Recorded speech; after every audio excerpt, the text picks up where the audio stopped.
이 본문의 말씀을 가지고 하나님을 기다리는 사람들, 하나님을 기다리는 사람들이라는 제목으로 하나님의 말씀을 증가하도록 하겠습니다. 여러분 오늘 성탄 전야에 오신 여러분 주님의 이름으로 환영하고 축복드립니다. 이민자 생활이 다 그렇듯이 저도 열심히 일을 해봤습니다만 크리스마스 전야 때까지 일을 했던 것 같아요. 그래서 지금 오늘 오지 못하시는 분들은 다 저녁에 일을 하시거나 아니면 밤늦게까지 일을 하시는 분들, 그로소리에 계시거나 이런 분들이 계시죠. 그리고 아마 청소하시는 분들은 아마 지금 청소하시는 분도 계실 거예요.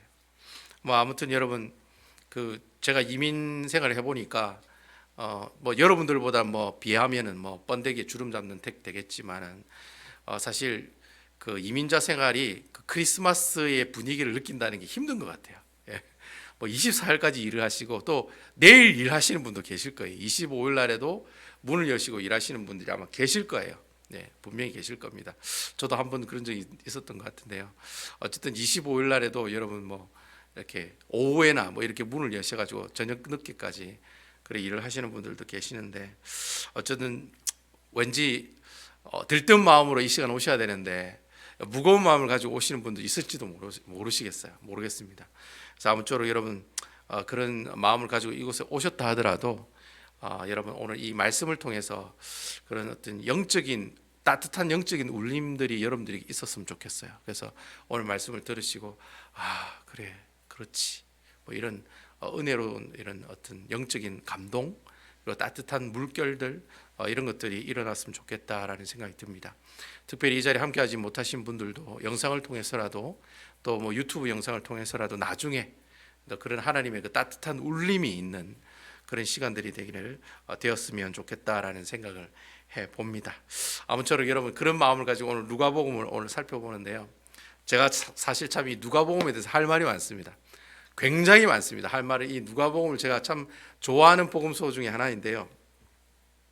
오늘 이 시간에 누가복음에 대해서 얘기하라면 아마 3박 4일 동안 계속 제가 여러분들에게 설교를 해도 모자랄 정도로 아마 굉장히 많은 내용을 가지고 여러분들에게 설교를 해야 되는데 그렇지만 오늘 이 성탄절 큐티 내용으로 이 누가복음에 있는 말씀을 살펴보니까요. 제가 나름대로 이 누가복음에 있는 이 말씀을 오늘 하루만에 이렇게 전한다는 게 좀 그렇지만은 어쨌든 최선을 다해서 이 말씀이 전체적인 내용으로 봤을 때 어떤 내용인지를 한번 살펴보는 그런 시간을 가졌으면 좋겠습니다. 나중에 혹시 누가복음을 이렇게 제가 강의하는 날이 있을 겁니다. 그때 제가 피를 토하면서 하나님의 말씀을 증거할 테니까요. 제가 피를 토하면서 이래 설교한다고 얘기했는데 나중에 목사님 누가복음 설교할 때 하나도 피 안 통하던데요. 하나도 순뻥이네 이렇게 얘기하시는 분이 있을지도 모르겠어요. 어쨌든 제 최선을 다해서 누가복음에 대한 강의를 설교할 테니까요. 제가 이 큐티 본문의 계획을 보니까 베드로후서가 이제 큐티 본문 끝나면은 베드로후서가 이제 시작이 되고 베드로후서가 끝나니까 이제 1월 달부터는 마태복음을 가지고 이제 설교를 하게 되더라고요. 큐티를 하더라고요. 이 마태복음도 아주 스펙타클한 말씀입니다. 제가 이 누가복음처럼 이 마태복음도 아주 하나님 나라의 백성들이 어떻게 살아야 되느냐 그 얘기가 마태복음 안에 나와 있거든요. 그래서 나중에 1월 달에 마태복음 가지고 큐티 들어가면 제가 이 마태복음 1장부터 여러분들하고 아주 심도 있게 하나님의 말씀을 나누는 그런 시간을 가질 테니까 기대하시라 커밍순 개봉박두 커밍순 기대하십시오. 여러분 마태복음도 기대하시기 바랍니다. 아무튼 여러분 오늘 본문에 있는 말씀에 이제 누가복음 말씀을 가지고 잠시 살펴볼 건데요. 제가 항상 얘기하지만 신약에는 4가지 볶음밥이 있다고 제가 항상 말씀드리죠. 마태 볶음밥이 있고 마가 볶음밥이 있고 누가 볶음밥이 있고 요한 볶음밥이 있다. 절대로 잊어버리지 않겠죠. 신약 성경에는 4가지 볶음밥이 있답니다. 이 4가지 볶음밥 중에 이 누가 볶음밥은요, 이 맛이 좀 틀린 볶음밥이에요. 다른 볶음밥은 그냥 이렇게 중국이 웍 가지고 막 이렇게 볶음밥을 만들었다고 생각하면 이 누가복음은 웍 가지고 이 볶음밥을 만든 게 아니라 나름대로 작은 이런 어떤 후라이팬을 가지고 이렇게 볶음밥을 만들었다 이렇게 생각하시면 돼요. 그래서 기존에 생각하고 있는 중국식 볶음밥이 아니라 왠지 좀 서양 문물이 좀 날라온 왠지 좀 이렇게 왠지 좀 약간 이질감이 있는 그런 볶음밥 그런 볶음밥 기존의 볶음밥보다는 스타일이 완전 다르고 맛도 좀 틀린. 그래서 실질적으로 마태, 마가, 누가, 요한복음을 살펴보면 누가복음이 뉘앙스가 약간 틀리다는 느낌을 여러분 받습니다. 이건 제가 나중에 복음서를 이제 여러분 설교하면서 제가 말씀을 드릴 건데 성경을 많이 읽어보신 분들은 느낌이 와요. 마태복음이 맛이 틀리고 마가복음이 맛이 틀리고 요한복음이 맛이 틀리고 누가복음은 또 틀린 맛이다라는 걸 아마 느낄 수가 있을 거거든요. 그래서 이 누가복음은 맛도 독특하지만 모양도 아름답고 섬세하고 풍부한 맛을 가지고 있다라고 저는 생각을 해요. 그러니까 볶음밥이 맛이 다 그렇지 뭐 이렇게 생각하시는 분도 있지만 누가복음은 약간 좀 풍미가 좀 다른, 왠지 조금 약간 좀 뭐랄까요, 좀 약간 좀 천박한 볶음밥보다는 고급스러운 레스토랑에서 나오는 볶음밥, 뭐 그렇게 여러분 생각해 보시면 될 거라고 저는 생각이 돼요. 사실 여러분 이 누가복음과 사도행전을 누가 지었습니까? 라고 얘기하면 여러분 누가 지었습니까? 누가복음이랑 사도행전 누가 지었습니까? 누가가 지었죠. 그건 제가 너무나도 잘 가르쳐 드렸기 때문에 딱 기억하고 계실 거예요. 사도행전과 누가복음은 누가 지었냐? 누가가 지었습니다. 누가복음이랑 사도행전은 같은 책으로 되어 있습니다. 나중에 후대 사람들이 잘란 겁니다. 예수님이 부활하시고 승천하시는 그 순간까지를 한 텀으로 잘라버리고 승천하신 이후에 하나님의 복음이 교회를 통해서 막 전파되는 내용을 사도행전으로 이렇게 두 부분으로 자른 내용이라고 할 수가 있습니다. 이러면 이 누가는요 예수님의 제자가 아니에요. 사도 바울의 제자입니다. 사도 바울이 항상 데리고 다녔던 꼬봉이 두 사람이 있습니다. 오른팔 왼팔이 있어요. 그 오른팔이 누가입니다. 왼팔은 디도고. 항상 이 사도 바울 선생은 오른쪽에는 누가를, 왼쪽에는 디도를 항상 데리고 다닙니다. 아시겠죠? 그래서 여러분 그 사도 바울 선생이 신약 성경을 반 이상을 기록을 하잖아요. 그 퍼센테이지로 따면 한 51% 그렇게 얘기를 해요. 근데 그 52%를 기록할 때 그 기록하는데 옆에 있었던 사람이 누구예요? 바로 누가라고 하는 사람이었다라는 겁니다. 그러니까 누가는 사도 바울을 항상 따라다니는 그림자와 같은 동역자였습니다. 근데 그 사람이 기록한 책이 바로 누가복음이요 사도행전에 나오는 내용들이다라고 하는 거예요. 누가는 여러분들 잘 알다시피 누가의 직업이 뭡니까? 닥터입니다. 닥터. 이 누가의 직업은 아주 독특하게 의사입니다. 의사. 그리고 의사이기도 하고 글을 쓰는 사람이었습니다. 역사가다라고 얘기를 해요. 그러니까 아주 역사 기록을 잘하는 사람이었어요. 여러분 사도행전도 보면 뭐예요? 역사서입니다. 그러니까 교회가 어떻게 복음이 전달되는지를 처음부터 끝까지, 교회가 생기면서부터 끝까지 기록한 내용이 바로 사도행전이잖아요. 그래서 이 누가는 의사이면서도 역사를 기록한 사람이다. 역사가다. 그렇게 사람들이 얘기를 하고 있습니다. 그래서 여러분 눈치 빠르신 분들은 누가복음을 잘 읽어보면은 누구 얘기가 잘 나옵니까? 예수님이 병을 고치는 장면이 많이 나와요. 왜 그럴까요? 누가가 의사이기 때문에 그렇습니다. 그런데 있잖아요. 예수님께서 사람을 고치는데 그냥 와가지고 그냥 손을 얻던데 그냥 나았더라. 이런 식으로 해석을 안 해요. 그 사람이 어느 동네 누구 사람인데 그 사람이 우째 해가지고 예수님을 만나려고 했는데 잘 안 돼가지고 그래가지고 어떻게 해가지고 주님의 은혜로 예수님을 만났는데 예수님이 또 그 사람을 또 낫게 하는 때 어떻게 하고 이게 아주 세세하게 기록을 해요. 왜 그렇습니까? 의사기 때문에 그렇다. 의사기 때문에 사람 한 사람 병을 치유해도 어떻게 해요? 자세하게 치유를 했대요. 그래서 여러분 중세 시대 때 성화 아시죠? 성화. 우리 김 장로님이 성화를 진짜 잘 그리시거든요. 예수님 그림 이거 기똥차입니다. 집에 가면 그림이 다 장로님이 그리신 거예요. 여러분 성화를 그릴 때 그 성화를 그릴 때 참고로 했던 책이 무슨 책인지 아세요? 누가복음입니다. 그러니까 누가복음에 나오는 글을 가지고 많은 화가들이 어떻게 해요? 그림을 그렸대요. 삭개오를 그린다든가 아니면 탕자를 그린다든가 그러죠. 이 탕자의 비유는 누가복음에만 나오는 내용이거든요. 탕자에 대한 이런 얘기, 삭개오가 뽕나무에 올라가는 그림, 이런 그림 있잖아요. 이런 것들은 주로 누가복음에 나오는 글을 보고 그림을 그려요. 왜냐하니까 너무나도 그 상황을 상세하게 기록하고 있기 때문에. 그래서 성화라든지 아니면 그림을 그리는 사람들이라든지 글을 적는 사람들이 대부분 어떤 책을 참고하느냐? 누가복음에 나오는 책을 참고한다는 거예요. 그만큼 누가복음이 상세하게 예수님이 어떻게 했다는 것을 기록하고 있다는 거예요. 그래서 병자가 언제 어디서 누가 어떻게 무엇을 했나 이렇게 서론본론 결론식으로 타닥타닥 적어놓은 글이 바로 누가복음에 나오는 내용이라는 거죠. 왜 그러냐? 누가가 누구이기 때문이다? 의사이기 때문에 그렇게 꼼꼼하게 그렇게 환자를 체크하듯이 그렇게 기록을 하고 있다라는 거예요. 어쨌든 여러분 이 누가는 이 의사이기 때문에 직업이 의사잖아요. 의사이기 때문에 이 복음서를 기록하기 전에 예수님이 어떻게 태어났는가가 제일 큰 관심사였어요. 예? 그래서 여러분 이 누가는 그 다른 사복음서보다 예수님 탄생한 내용을 아주 자세하게 기록하고 있어요. 그리고 예수님 탄생 기록만 기록한 게 아니라 앞에 세례 요한이 탄생한 내용까지도 상세하게 기록하고 있는 내용이 사복음서의 누가복음이 유일하다는 거예요. 마태복음에도 보면 예수님이 태어났다는 얘기가 나와요. 근데 간단하게 나와요.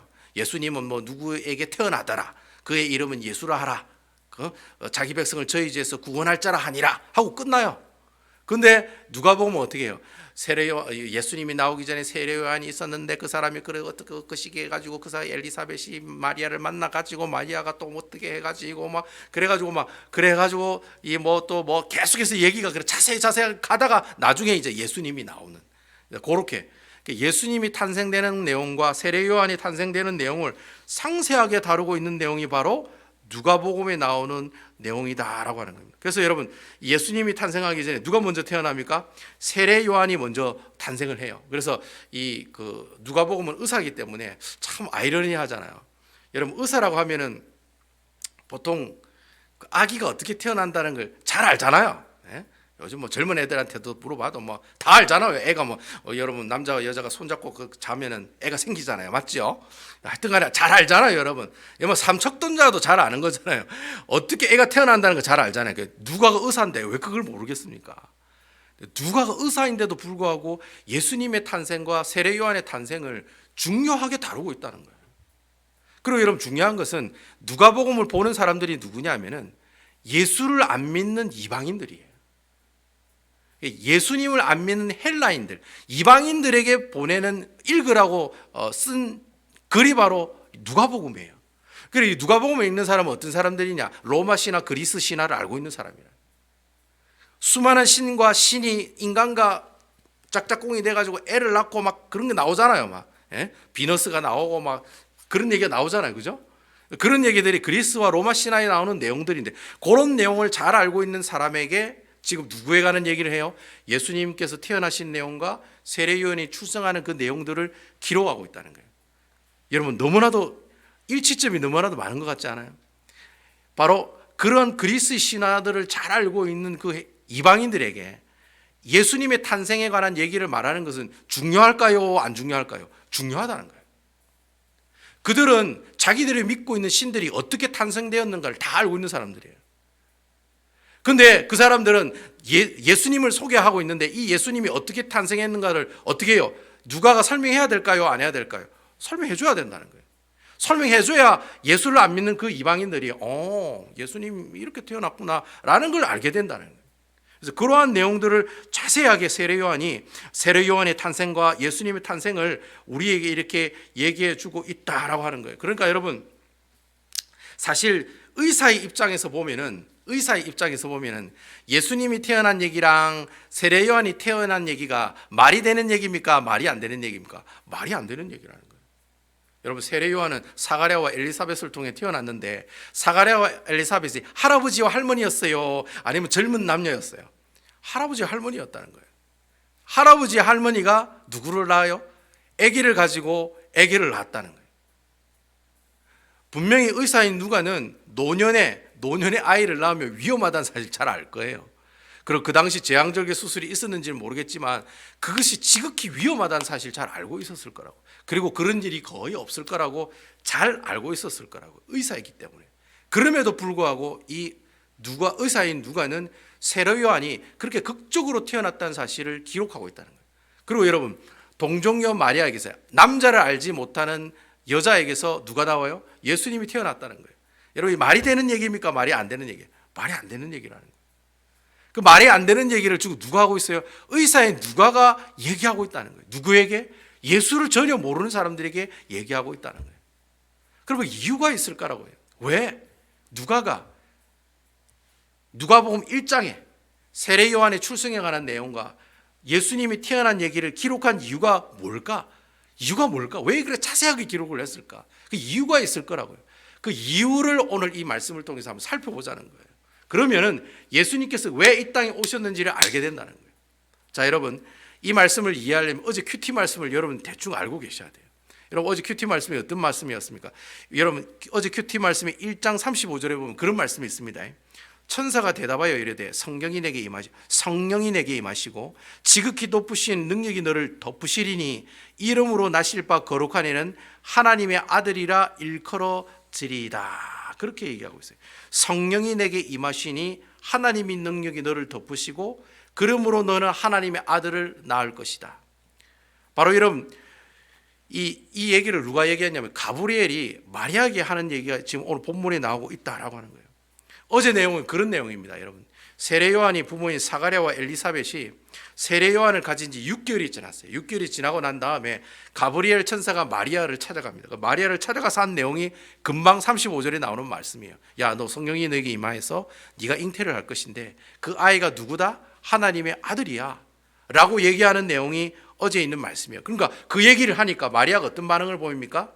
주의 말씀은 뭐라고 고백을 합니까?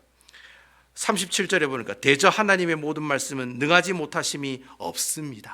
그렇게 그러니까 가브리엘 천사가 마리아에게 아이를 잉태할 거란 얘기를 이 마리아는 어떻게 해요? 그것이 하나님의 말씀이면 내가 그 말씀대로 순종하겠습니다. 받아들이겠습니다. 한 그 내용이 바로 어떤 내용이에요? 어제 본문에 나오는 내용이라는 거예요. 그럼 오늘 본문의 내용은 뭐냐?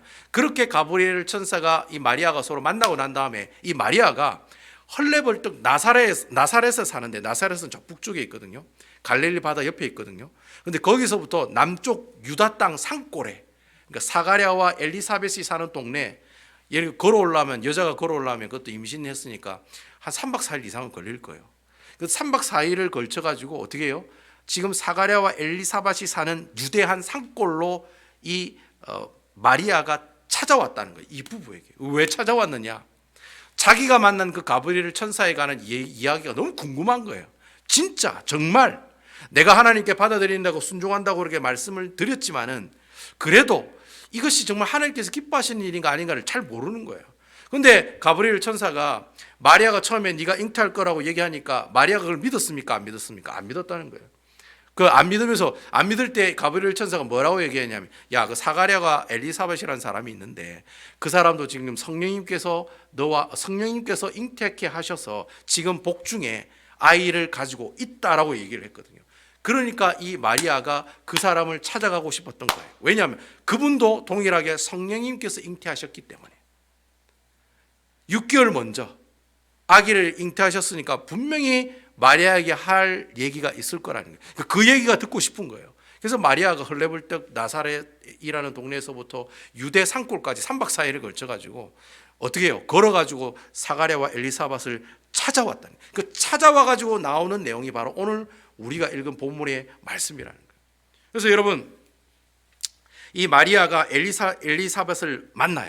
마리아가 엘리사벳을 만나가지고 자신이 가졌던 얘기를 구구절절하게 얘기했겠죠. 제가 어느 날 밤에 갑자기 가브리엘 천사가 나타나서 이러쿵 해서 제가 저에게 이런 얘기를 해서 제가 그 말씀대로 그대로 이루어집니다라고 고백을 했습니다. 이런 얘기를 했을 거라고요. 그 얘기를 할 때 41절에 보면 뭐라고 오늘 말씀에 41절에 보면 그때 엘리사벳이 성령의 충만함을 받아라고 되어 있어요. 그러니까 마리아가 엘리사벳을 만나가지고 구구절절하게 자기 얘기를 막 할 때 그때 성령의 충만함을 받은 거예요. 이 엘리사벳이라고 하는 여자분이. 그러니까 세례 요한의 엄마죠. 세례 요한의 엄마가 그 얘기를 듣고 성령의 충만함을 받을 때 그때 그 복중에 있는 태아가 어떻게 해요? 막 뛰어놀더라는 거예요. 그러면서 뛰어노는 모습들을 보면서 이 엘리사벳이 무엇을 느꼈냐면 바로 네 복중에 있는 그 아이는 누가 잉태케 하셨다? 성령님이 잉태케 하셨다라고 확신을 하게 된 거예요. 그 아이가 기뻐 뛰노는 모습을 보면서. 그러면서 여러분 45절에 보면 그렇게 얘기합니다. 엘리사벳이 그 복중에 뛰는 모습들을 느끼면서 45절에 그렇게 고백을 해요. 주께서 하신 말씀이 반드시 이루어지리라고 믿은 그 여자에게 복이 있도다. 그 말이 나와요. 여러분 이 45절 말씀이 왜 예수님의 탄생과 세례 요한의 탄생이 누가복음 1장 내용에 자세하게 기록되어 있느냐, 그 비밀의 말씀이 오늘 이 45절 말씀에 다 들어가 있다라는 거예요. 여러분 오늘 보세요. 이 사건이 누구에게 말씀이 반드시 이루어지리다? 주께서 하신 말씀이 반드시 이루어지는 사건이 바로 어떤 사건이에요? 마리아가 성령님을 통해 잉태한 사건이라는 거예요. 그리고 나이가 많은 참 할머니와 같은 이 엘리사벳이 극적으로 세례 요한을 잉태하게 되었던 그 사건, 바로 그 사건은 그냥 단순하게 일어난 평범한 사건이 아니라는 거예요. 그러면 그 사건이 어떤 사건이냐? 오늘 45절의 말씀 그대로예요. 주께서 하신 말씀이 반드시 이루어지이다. 그러니까 세례 요한의 어머니인 엘리사벳이 잉태한 사건이라 마리아가 예수님을 잉태한 사건은 이미 어디에 있었다는 얘기예요? 구약 성경 말씀에 있었다는 사건이에요. 근데 그 구약 성경에 있었던 그 말씀이 오늘날에 어떻게 돼? 바로 마리아와 나를 통해서 어떻게 해요? 그것이 성취되고 이루어졌다라고 하는 사실이에요. 그 사실을 엘리사벳이 마리아와 대화를 나누고 복중에 태가 띄는 모습을 보면서 성령이 충만하여 가로되 그것을 어떻게 해요? 깨닫게 되었다는 거예요. 그러니까 여러분, 복중에 있는 아이가 하나님의 아들이라는 사실을 이 엘리사벳을 통해서 하나님께서 성령님의 감화 감동으로 알게 하셨다는 거예요. 알게 하시면서 어떻게 알게 하시느냐? 바로 그 아이가 누구이다? 이미 구약 성경에 메시아라고 예언한 바로 누구다? 하나님의 아들 되시는 분이다.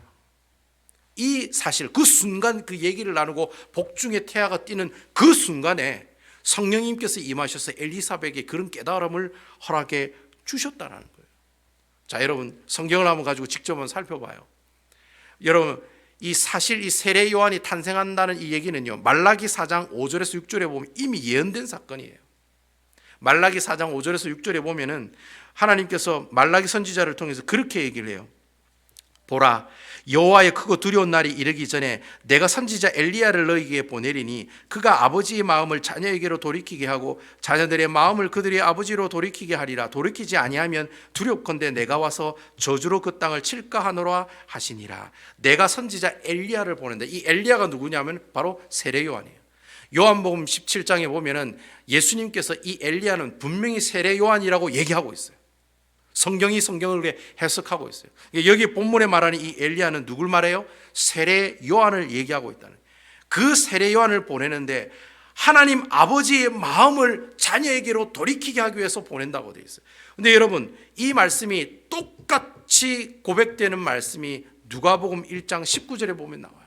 여러분 그 앞에 보면 사가랴가 가브리엘 천사로부터 세례 요한이 잉태한다는 말을 이 가브리엘 천사를 통해 얘기를 들었을 때 바로 이 말라기 4장 5절에서 6절에 있는 말씀과 똑같은 말씀을 듣는다는 거예요. 여러분 그 가브리엘 천사가 한 얘기가 그거예요. 누가복음 1장 19절에 보면 이스라엘 자손을 주 곧 그들이 하나님께로 많이 돌아오게 하겠습니다. 그가 또 엘리야의 심령과 능력으로 주 앞에 먼저 와서 아버지의 마음을 자식에게 거스린 자를 의인의 슬기에 돌아오게 하고 주를 위하여 세운 백성을 준비하리라.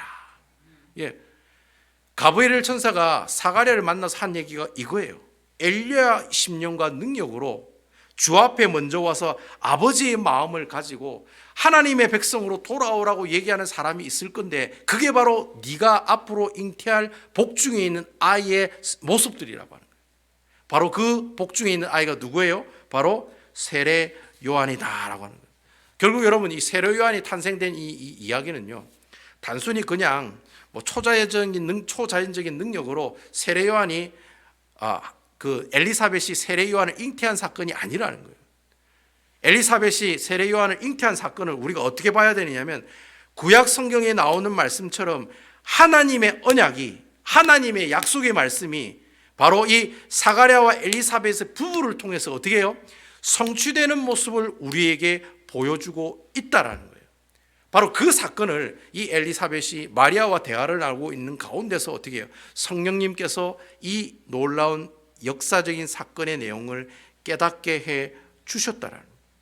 그래서 여러분, 그럼 우리가 그런 질문을 던질 수가 있어요. 도대체 왜 사가랴와 엘리사벳이라는 사람에게 앞으로 세례 요한을 잉태하시겠다는 이 놀라운 사건, 이 사가랴와 이 엘리사벳을 통해서 하나님의 언약이 이루어질 거라고 하는 이 놀라운 사건이 왜 이 사람에게 나타났느냐, 이유가 뭐냐라는 거예요.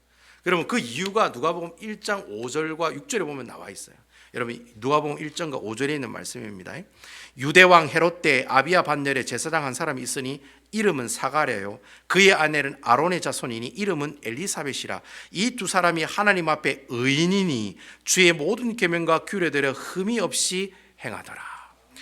왜 하나님께서 한 시골에 사는 노 부부를 통해서 하나님의 놀라신 언약을 성취하는 역사를 갖게 하셨느냐? 그 이유가 뭐냐? 성경은 말하기를 이 사가랴와 엘리사벳이라고 하는 사람을 뭐라고 표현하고 있어요? 의인이라고 지금 표현하고 있다는 거예요. 의인. 여러분 이 의인이라는 말은요, 성경 원어에 보면은 명사가 아니에요. 여러분 의인 하면은 의로운 사람 하니까 명사로 보이죠. 근데 명사가 아니에요. 애지티브예요. 형용사예요. 의로운 사람의 어떤 상태, 의로운 사람의 모습, 형용사로 사용되고 있어요. 여러분 이 의인이라고 하는 단어가 형용사로 사용될 때는 그 뜻이 바뀌어요. 의로운 사람이란 뜻이 아니라 어떤 뜻이냐면은 하나님의 언약을 신실하게 기다린 사람, 그런 내용이 바로 의인이라고 하는 뜻이에요. 그러니까 의인이라고 하는 단어가 형용사로 쓰면은 의로운 사람이라고 하는 명사가 아니라 무슨 말이에요? 하나님의 언약을 신실하게 기다린 사람의 모습들을 바로 의인이다라고 표현한다는 거예요. 결국 여러분 그 당시에 사가랴와 이 엘리사벳이라는 사람이 어떤 사람이었다는 겁니까? 하나님의 약속을 기억하고 기다리고 있는 사람이었다는 거예요. 누구를 기다려요? 메시아를 기다리고 있는 사람이었다는 거예요. 그냥 아무 생각 없이 아무 뜻대로 내 뜻대로 내 마음대로 사는 사람이 아니라 하나님의 구약에 말씀하신 그 메시아를 고대하고 갈망하고 예수님께서 분명히 오실 거라는 걸 기대하면서 살아갔던 사람이 누구예요? 사가랴와 엘리사벳이었다는, 바로 그 사람을 하나님께서 어떻게 하셨다? 사용하셨다는 거예요. 하나님의 약속을 기대하며 기다리는 그 사람, 바로 그 사람을 하나님께서 어떻게 해요? 사용하셨다는. 그래서 여러분 42절에 엘리사벳이 성령이 충만함으로 여자 중에 내가 복이 있으면 내 태중에 아이가 복이 있다, 그렇게 막 소리를 지르는 거예요. 왜 그래 소리를 지르느냐? 엘리사벳이 마리아와 얘기하면서 전율을 느낀 거예요. 마리아가 지금 태중에 품고 있는 그 아이는 자기가 지금까지 기다리고 있었던 누구다? 메시아라는 걸 알았다는 거예요. 여러분 그 사실 알았을 때 느낌이 어떤 느낌이었을까요? 전율이 왔겠죠. 오 하면서 막 왔겠죠. 그러니까 소리를 지는 거예요. 네가 여인 중에 가장 복이 있는 여자구나. 그래서 소리를 지르는 거예요. 그러면서 45절에 고백하는 고백이 바로 그거예요. 주께서 하신 말씀이 반드시 이루어지리라고 믿은 그 여자에게 복이 있도다. 주께서 하신 말씀이 뭐예요? 바로 구약 성경에 나오는 예수님께서 앞으로 오시겠다라는 모든 예언의 말씀들이 바로 주께서 하신 말씀이라는 거예요. 그래서 여러분 예수님께서 동정녀 마리아에게 태어나신다는 예언이 어디에 나와 있습니까, 여러분? 이사야 7장 14절에 보면 나오잖아요. 그러므로 주께 친히 징조를 너에게 주실 것이라. 보라, 처녀가 잉태하여 아들을 낳을 것이요 그 이름을 임마누엘이라 하라. 여러분 이 이사야 선지자는 예수님이 태어나기 700년 전에 이 예언을 했던 사람이에요. 700년 전에 예언했던 이 놀라운 사건이 지금 자기 눈앞에 어떻게 해요? 자기 눈앞에 지금 이루어지고 있는 거예요. 그러니까 이 엘리사벳이 놀라는 거예요. 소리를 지르면서 네가 여인 중에 가장 복 있는 여인으로다. 하나님의 그 놀라운 말씀이 700년 전에 예언되었던 그 예언의 말씀이 자기 지금 눈앞에서 지금 보여지고 있는 거예요.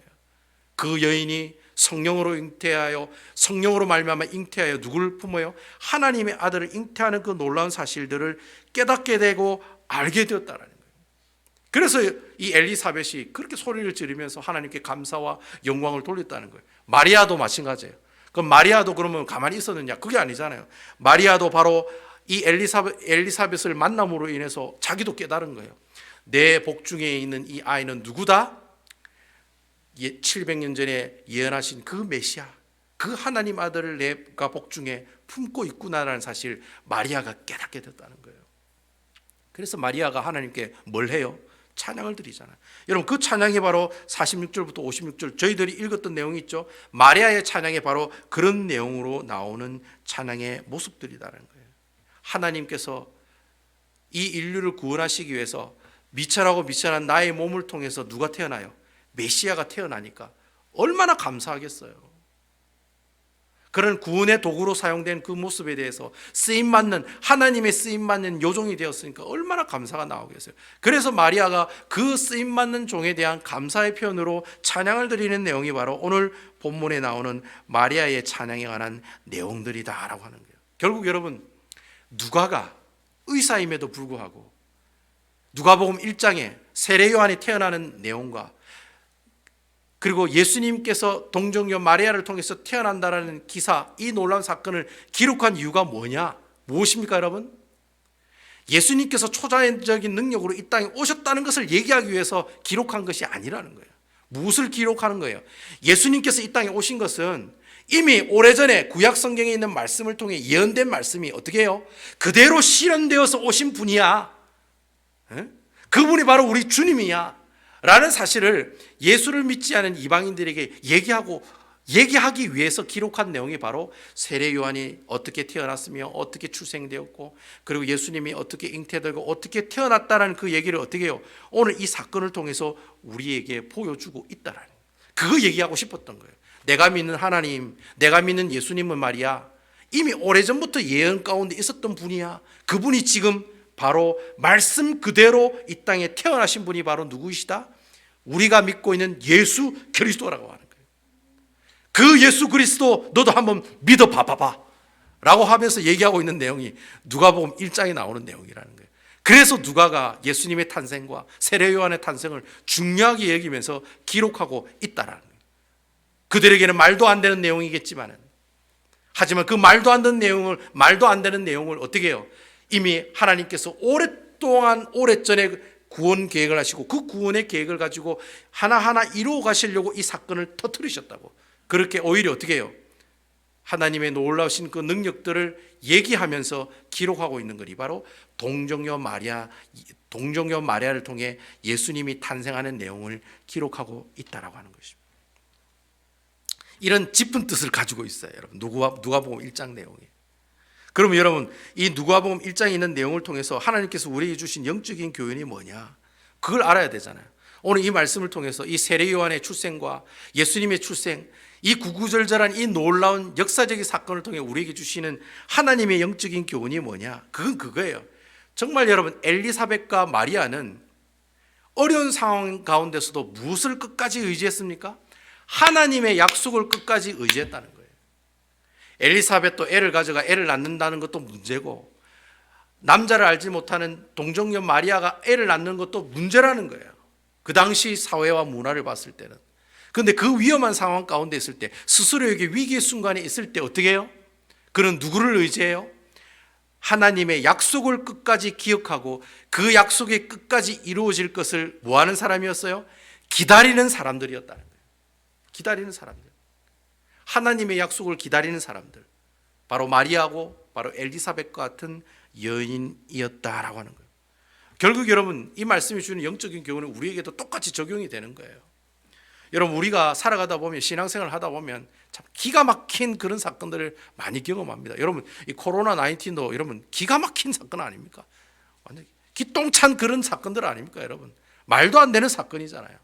교회가 문을 닫고 예배를 못 드리고, 교회가 이렇게 크리스마스 날인데도 모이지도 못해요. 한국은 지금 모이지도 못해요. 다 뭐예요? 다 영상 예배를 드려요, 한국에는.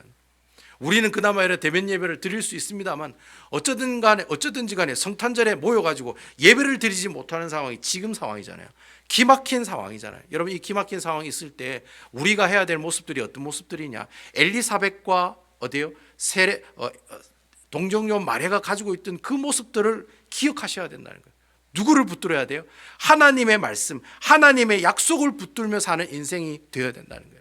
하나님의 약속을 기다리고 하나님의 약속을 붙드는 사람이 이 어려운 이 코로나 19을 어떻게 해요? 극복하여 이겨나갈 수 있다는 거예요. 그럼 여러분, 하나님의 약속을 기다린다는 말이 무슨 말이냐? 너무 추상적이잖아요. 여러분, 하나님의 약속을 기다리는 사람이 어떤 사람일까요? 제가 여러분 쉽게 설명을 해드릴게요. 하나님의 약속을 기다리는 사람이 어떤 사람이냐?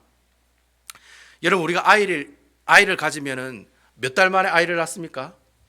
10달 만에 낳지요. 저희 둘째 딸 같은 경우에는 7달 만에 낳나요? 8달 만에 낳나? 7달 만에 하여튼 간에 그래 나가지고 인큐베터에 넣고만 난리 났었어요. 하여튼 여러분 애를 가지면 10달 만에 낳죠. 10달 후에 아이가 나온다는 건 진리지요? 분명한 사실이죠? 맞지요? 여러분 뭐 11달이 되고 12달이 될 수도 있지만 어쨌든지 10달 되면 아이가 나오잖아요. 아이의 엄마가 아이를 갖게 되면 10달 뒤에 분명히 아이가 탄생하잖아요. 그거는 진리의 말씀이잖아요. 근데 여러분 참 재밌는 게요. 여자가 아이를 갖게 되면은 어떻게 합니까? 그 좋아하는 술도 끊고 담배도 끊고 마약도 끊고 매운 음식도 끊고 뭐예요? 예? 욕도 안 하고 아름다운 것만 보려고 하고 조심조심 행동하고 나쁜 것은 안 보려고 그러고 그리고 아주 나쁜 것은 또 안 가려고 하고 그렇게 해요 안 해요 여러분? 예? 여러분 그냥 가진지도 몰랐어요. 10달 내가 그냥 나중에 보니까 애가 나왔어요. 뭐 이런 분도 계신지도 모르겠어요. 그런 분도 있을 수도 있겠죠. 배가 불러오는데 이거 뭐 배가 불러서 배가 나오는 건지 애가 생겨서 배가 나오는 건지 구분을 못 해가지고 나중에 10달 되니까 흰 빡주리가 나오더라. 뭐 이런 분도 계실 수도 있어요. 하지만 여러분 보통 아이를 가지게 되면 엄마가 어떻게 해요? 변해요. 아이를 가진 산모는 변해요. 자신이 가지고 있는 생각, 자신이 가지고 말, 자신이 가지고 있는 행동 다 어떻게 해요? 변해요. 그렇죠, 여러분? 아이를 갖기 전에 여자는요, 아이를 갖고 난 그 이후의 그 삶이 비교해 보면은 틀려요, 아니면 같아요? 틀려요, 여러분. 여러분 바로 이게 바로 하나님의 약속을 기다리는 사람들의 모습들이라는 거예요. 하나님의 약속을 기다리는 사람들은요, 아이를 갖기 이전의 모습이랑 아이를 갖고 난 이후의 내 삶의 모습들은 완전히 어떻게 해요? 180도 틀려진다는 거예요. 결국 하나님의 약속을 기다린다는 말이 무슨 말이냐? 내가 예수를 믿으면 나는 분명히 어떻게 해야 된다? 변화된 삶의 모습으로 살아가야 된다는 거예요. 그게 바로 하나님의 약속을 기다리는 사람들의 모습들이에요. 하나님의 약속을 기다리고 하나님의 말씀이 이루어질 것을 고대하며 기다리는 사람들은 내가 예수를 믿으면 내 신앙이 어떻게 해요? 내 믿음이 내 모든 말과 생각과 행동을 변하게 하는 모습들이 나타나야 된다는 거예요. 그래서 내 입이, 내 말이, 내 생각이, 내 행동이 분명히 바뀌어야 된다는 거예요. 그러니까 여러분, 여기 계신 여러분들은 예수 믿기 전과 예수 믿고 난 다음의 모습들이 어떻게 해요? 바뀌셔야 된다는 거예요. 예수 믿고 나서도 계속해서 옛날이 가지고 있는 악성, 악습, 또 악한 영들, 악한 습관들, 악한 기질들, 여러분 이거 가지고 계시면 안 된다는 거예요. 그걸 어떻게 해요? 버려야 된다는 거예요. 여러분 아기 가지면은 엄마가 그렇게 가리듯이 여러분들이 예수를 믿게 되면은 어떻게 해요? 여러분들이 하나님의 말씀과 기도로 거룩한 삶을 살아가는 모습들이 나타나야 된다는 거예요. 바로 그 얘기를 하나님의 약속을 기다린다라는 표현으로 사용한다는 거예요. 돈을 사랑하는 사람이 누구를 먼저 사랑해야 돼요? 예수님을 더 많이 사랑해야 돼요. 예수님보다 더 좋아하고 막 골프 치기 좋아하고 막 전 옛날에 막 테니스에 미쳐가지고 테니스 치는 거에 미치고 막 공 차는 거에 미치고 그것보다 내가 예수를 믿고 나면 어떻게 해야 되는 거예요? 그것보다 예수님을 사랑하고 예수님을 믿는 것에 더 미쳐야 된다는 거예요. 그렇게 못하면 나는 어떤 사람이냐? 아직까지 하나님의 약속을 기다리는 사람은 아니라는 거예요. 하나님의 약속의 말씀을 신뢰하고 그 말씀대로 내가 믿고 의지하며 살아가는 사람들이 아니다라는 거예요. 여러분 고린도 교회 사람들이 무엇으로 별명이 뭐라고 불려졌습니까? 그리스도인이에요. 그리스도인. 고린도 사람들이 예수 믿는 사람들을 별명으로 세상 사람들이 그리스도인이라고 얘기를 했어요. 예수 믿는 것들 이걸 그냥 그때 시대 때는 그리스도인이라고 얘기했다는 거예요. 왜 고린도 교회 사람들이 그리스도인이라고 세상 사람들이 불러졌느냐? 바로 고린도 교회 사람들은 좀 틀리다는 거예요. 틀리다는 거예요. 그들이 예수를 믿었는데 세상 사람들과는 틀리다는 거예요. 그래서 그들이 세상 사람들로부터 뭐라고 불러요? 그리스도인이다라고 부르는 거예요. 그러니까 여러분 그리스도인의 뜻이 뭐냐? 하나님의 언약을 기다리는 사람들이 그리스도인이에요. 여러분 이 사실 믿으십니까? 하나님의 말씀에 순종하는 사람, 하나님의 말씀을 통해 자신의 삶이 완전히 변화된 사람, 목사님, 제가 아직 하나님 말씀으로 변화된 삶을 살아가지 못하고 있습니다. 하지만 그렇게 애를 쓰고 있는 그 사람이 바로 어떤 사람이에요? 엘리사벳이 마리아를 칭찬했던 너는 여인 중에 최고의 여인이로다, 복 있는 여인이로다. 그렇게 어떻게 해요? 그 사람을 찬양하고 그 사람을 칭찬하는 그런 모습을 받는 사람들이 바로 그런 사람들이라는 거예요. 여러분, 요한계시록에 보면 사도 요한이 마지막에 뭐라고 얘기합니까? 아멘 주 예수여 어서 오시옵소서. 왜 예수님이 빨리 오라고 얘기했을까요? 하나님의 약속을 기다리는 사람들의 특징이 그게요. 빨리 주님 오시게 해달라고. 마라나타, 아멘 주 예수여 어서 오시옵소서. 그 사도 요한의 마지막 고백이에요. 여러분, 그 고백처럼 바로 여러분들도 그러한 고백으로 살아가는 사람들이 되어야 된다는 거예요. 바로 그 사람이 하나님의 약속을 기다리는 사람이에요. 하나님의 말씀을 순종하는 사람이에요. 하나님의 말씀과 기도로 거룩함의 삶을 살아가려고 애쓰는 사람이다라는 거예요. 그래서 저는 오늘 여러분들이 이 성탄 전야를 맞이해서 앞으로 오실 그 예수님을 기다리는 아름다운 그리스도인이 되시기를 주님의 이름으로 축원을 드리겠습니다. 말씀을 순종하기 힘든 시대에 우리가 살고 있어요. 하지만 여러분, 마리아처럼 엘리사벳처럼 사가랴처럼 무엇을 붙들어요? 하나님 말씀을 붙들어야 돼요. 여러분, 하나님의 말씀이 뭐예요? 약속이잖아요. 이 약속을 붙들고 살아가는 사람이 하나님의 약속을 기다리고 살아가는 사람이라는 거예요. 내가 이 하나님의 약속을 붙들고 살아가는 사람은 어떤 사람이에요? 자신의 삶의 모습들이 완전히 변화되는 사람이라는 거예요. 저는 여러분들이 이렇게 이 마리아처럼 엘리사벳처럼 정말 하나님의 이 놀라우신 약속의 말씀을 붙들고 사는 사람들이 되었으면 좋겠습니다. 하나님의 말씀을 붙들고 사니까 어떻게 해요? 엘리사벳이 그 노년의 아이를 가져도 이건 성령님께서 나에게 잉태해 주셨다라고 고백하잖아요. 마리아는 처녀인데도 불구하고 아이를 잉태했는데도 불구하고 이것은 성령님께서 나를 잉태하신 거라고 고백하잖아요. 왜 그런 고백이 나올까요? 하나님의 놀라운 약속의 말씀을 기억하고 있기 때문에 가능한 거라는 거예요. 그러니까 여러분, 마리아와 엘리사벳은 구약 성경 말씀을 잘 알고 있는 여인들이에요? 띵 하고 모르는 여인들이에요? 잘 알고 있는 여인들이라는 거예요. 그러니까 여러분, 말씀을 가까이 하는 것이 내게 복인 줄로 믿으시기 바랍니다. 문 목사가 여러분들에게 큐티하라고 막 팍팍팍 긁고 있잖아요. 큐티 안 하면 안 돼요 하면서 막 긁고 있잖아요. 하나님의 말씀이 여러분들을 하나님께서 기뻐하신 그리스도인으로 만들어 가신다는 거예요. 그러니까 여러분, 이 성탄절 전야에 이 말씀을 통해서 그래, 내가 하나님 말씀을 이제 더욱더 사모하고 읽는데 애를 써야 되겠다. 애를 써야 애가 나오죠. 어쨌든 뭐 힘을 줘야 뭐가 나오겠죠. 애를 써야 애가 나오듯이 여러분, 하나님의 말씀을 읽으려고 애를 쓰고 하나님의 말씀을 묵상하려고 애를 써야지 그때 하나님의 약속을 기다리는 사람이 된다는 거예요. 그 사람이 하나님께서 어떻게 하세요? 사용하신다는 거예요. 그런 사람을 사용하신다는 거예요. 엘리사벳과 마리아를 하나님께서 사용하셨던 것처럼 그렇게 하나님의 약속을 붙들고 있는 사람이 어떤 사람이에요? 하나님께 쓰임받는 사람이 된다는 거예요. 저는 여러분들이 다 하나님께 쓰임받는 사람들이 되었으면 좋겠어요. 그냥 막 띵하게 아무것도 그냥 하나님 나는 그냥 그대로 살래요 이런 분들이 아니라 진짜 하나님께 쓰임받는 사람들이 되었으면 좋겠어요. 바로 그런 사람들이 되려면 어떻게 해야 됩니까? 오늘 엘리사벳과 마리아처럼 하나님의 약속을 기억하고 그 하나님의 약속을 고대하며 기다리는 하나님 말씀에 순종하며 거룩한 삶을 살아가는 그 아름다운 모습들이 여러분들 삶을 통해서 나타나셔야 된다. 아무쪼록 이런 나타나는 모습을 통해서 하나님께 영광 감사를 돌리며 주님의 이 땅에 오신 것들을 주님이 이 땅에 오신 그 사실들에 하나님께 할렐루야 영광과 감사와 찬양을 돌리시는 우리 아름다운 우리 베다니 교회 성도 여러분들 되시기를 주님의 이름으로 축원을 드리겠습니다.